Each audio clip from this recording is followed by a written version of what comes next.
நேற்று நான் ஒரு பெரிய சம்பவம் பண்ணிட்டேன்.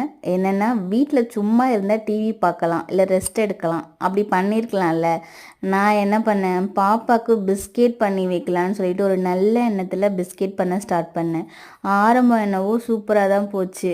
பிஸ்கெட்டும் அழகாக இருந்துச்சு பார்க்குறதுக்கு. நீங்கள் வேணால் பாருங்களேன், அந்த பிஸ்கெட் எவ்வளோ ஷேப்பாக இருக்குது. குக்கி கட்டர்லாம் எதுவுமே யூஸ் பண்ணல, கையில் தான் பண்ணேன். கோதுமை பிஸ்கெட்டு, வெறும் கோதுமை, சர்க்கரை, ஏலக்காய் பொடி, அப்புறம் வந்து ஆயில், பட்டரு, அப்புறம் நெய்லாம் யூஸ் பண்ணியிருந்தா இன்னும் டேஸ்ட் வந்து ரிச்சாக இருந்திருக்கும். இதில் சர்க்கரை மட்டும் கொஞ்சம் கூடி போச்சு, மற்றபடி டேஸ்ட்லாம் வந்து சூப்பராக இருந்துச்சு. பேக் ஆகி வந்ததுக்கப்புறமும் அழகாக இருந்துச்சு, பார்க்கவே அப்படியே கண்கொள்ளா காட்சி மாதிரி இருந்துச்சு.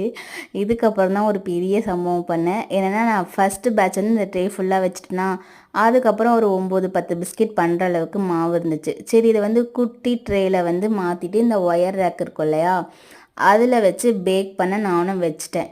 ஆக்சுவலி நான் வந்து ஒரு லூஸு. நான் என்ன பண்ணேன்னா, இந்த மேலே கொஞ்சமாக கலர் வர்றதுக்காண்டி இந்த ஒரு ராடு மட்டும் ஆன் பண்ணி வச்சதையே சுத்தமாக மறந்துட்டு அப்படியே கொண்டு போய் அந்த ஒயர் ரேக்கை வச்சுட்டேன். அது என்னடானா ஒரு 5 நிமிஷத்துலேயே கருக ஆரம்பிச்சிச்சு போல். நான் வந்து நம்ம தான் அடுப்பில் எதுவுமே வைக்கலையே, எங்கேருந்தோ பக்கத்து வீட்டில் கருகிற வாசனை வருதுன்னு நினச்சிட்டு அமைதியாக இருந்தேன். பார்த்தா என்னோடய பிஸ்கெட் தான் தீஞ்சு போய் காஞ்சி கருவாடாக ஆகி போச்சு.